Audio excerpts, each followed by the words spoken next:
नमस्कार। तो आज 4 जून है और आज की 3-4 बड़ी खबरें जो ईरान अमेरिका से निकलकर सामने आ रही है, बात आज उसी पर होगी।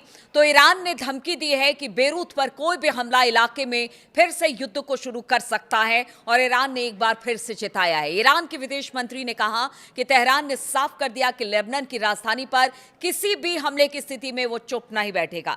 ईरानी विदेश मंत्री का बयान ऐसे समय में आया है जब इजरायली सेना बेरूत पर हमले के लिए आगे बढ़ रही थी, जिसे डोनाल्ड ट्रंप और नेतन्याहू के बीच बातचीत के बाद रोक दिया गया।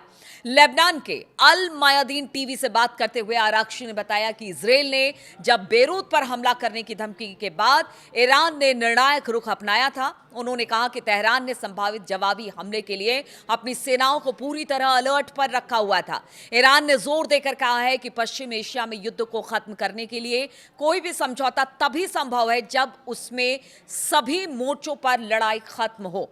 इसमें लेबनान भी शामिल बताया जा रहा है। अब दूसरी बड़ी खबर आपको बताते हैं। ईरानी विदेश मंत्री की धमकी ऐसे समय में आई है जब अमेरिका और ईरान में बार बार एक दूसरे पर हमले हो रहे हैं और इसमें लोगों की जान जा रही है। कुवैत के अंतर्राष्ट्रीय हवाई अड्डे पर हुए ड्रोन हमले में एक भारतीय नागरिक की मौत की भी अब पुष्टि हो गई है और 63 लोग इसमें घायल हुए हैं। इस हमले का डरावना वीडियो भी अब कुवैत ने जारी कर दिया है और कमाल की बात देखिए ये कि अमेरिका और ईरान दोनों एक दूसरे पर आरोप लगा रहे हैं कि उनके हथियारों ने यह तबाही मचाई है। इस घटना ने पूरे क्षेत्र में हालात को बेहद खतरनाक और बदतर बना दिया है।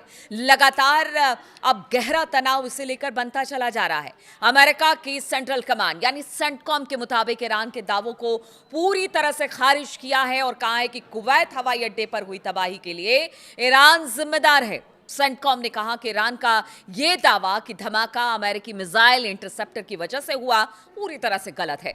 सेंटकॉम ने बयान जारी कर कहा कि ईरान का दावा झूठा है। उसने कुवैत एयरपोर्ट पर हमला नहीं किया और नुकसान अमेरिकी मिसाइल इंटरसेप्टर से हुआ है। यानी कि अब दोनों एक दूसरे पर आरोप लगा रहे हैं कि कुवैत में जो हमला हुआ जिसमें कई नागरिक घायल हुए हैं उसमें दोनों में से किसी का हाथ नहीं है।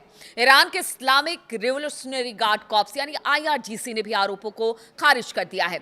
आईआरजीसी की माने तो उन्होंने कहा कि उसने हवाई अड्डे के नागरिक टर्मिनल को निशाना नहीं बनाया।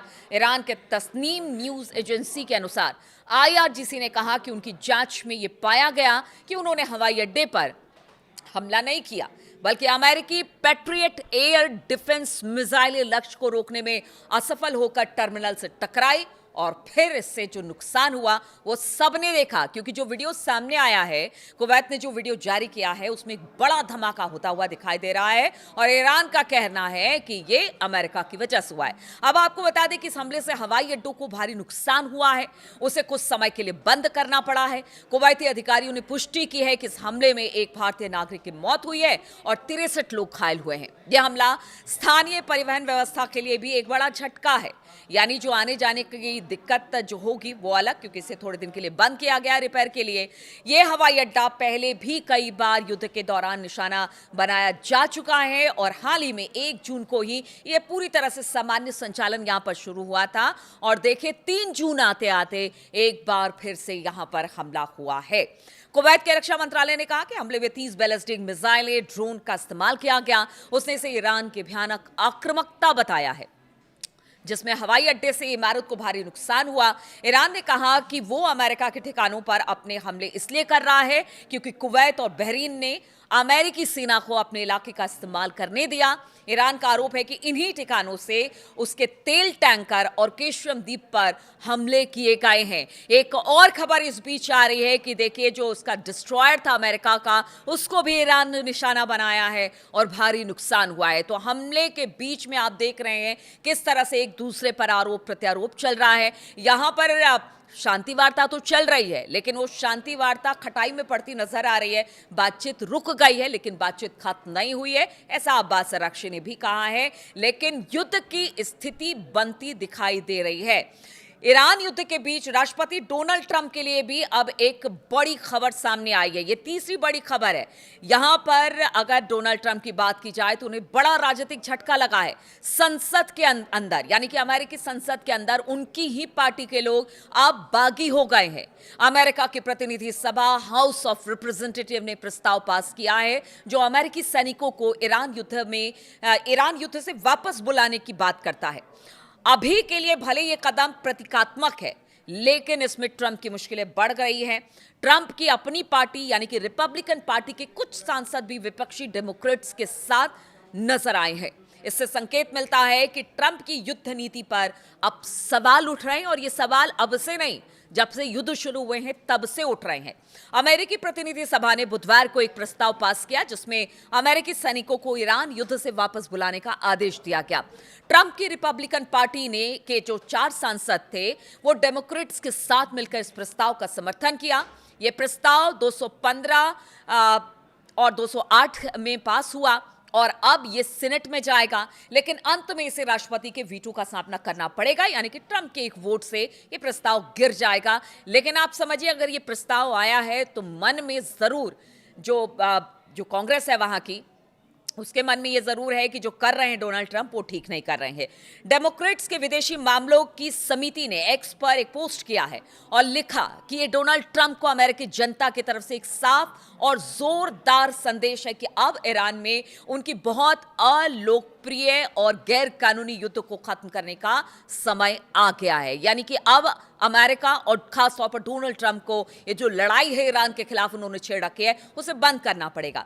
देखिए, जैसे जैसे नवंबर के जो मिड टर्म चुनाव है वो नजदीक आ रहे हैं, ट्रंप की राजनीतिक परेशानी बढ़ती नजर आ रही है। इसलिए ट्रंप है कि वो किसी फैसले पर पहुंच ही नहीं पा रहे हैं। बातचीत की बात करते हैं लेकिन दूसरी तरफ से हमला भी करते हैं, लेकिन ये उनके लिए परेशानी का सबब है।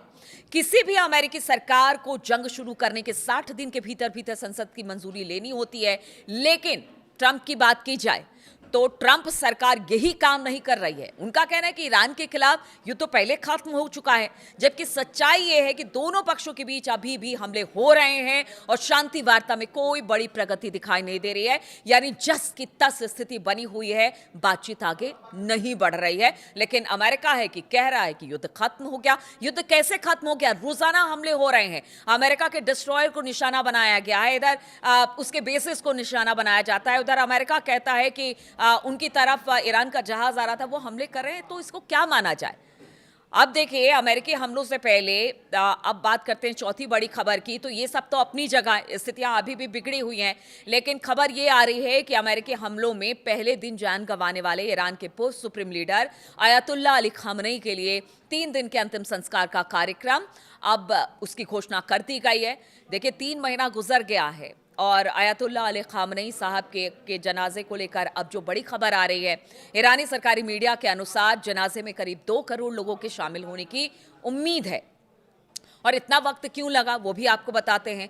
तो ईरान के सरकारी ब्रॉडकास्टर IRIB के अनुसार तेहरान के सांस्कृतिक और सामाजिक मामलों के उप महापौर मोहम्मद अमीन तवाकोली जाहिद ने कहा कि शहीद इमाम के विदाई समारोह, अंतिम संस्कार और दफन की तैयारियां अंतिम चरण में हैं और इसके तहत तेहरान, कौम और मशहद में 3 दिनों तक सार्वजनिक कार्यक्रम और जुलूस निकाले जाएंगे। उन्होंने ये साफ नहीं किया है कि अंतिम संस्कार किस खास तारीख को होगा, लेकिन उनका कहना है कि इस्लामिक कैलेंडर के पहले महीने यानी कि मुहर्रम की शुरुआत में हो सकता है। तवाकोली जाहिद ने कहा कि तेहरान में अंतिम संस्कार का कार्यक्रम कम से कम 24 घंटे तक चलेगा। उन्होंने बताया कि राजधानी में करीब 2 करोड़ लोगों के शामिल होने की तैयारी की जा रही है। अंतिम कार्यक्रम का स्थान अभी तक तय नहीं किया जा रहा है और इसके लिए तेहरान का मुसल्ला यानी कि ग्रैंड प्रेयर्स हॉल और इस्लामी गणराज्य ईरान के संस्थापक इमाम खुमैनी का मकबरा 2 संभावित स्थान है जहां पर उन्हें जमींदोज किया जा सकता है।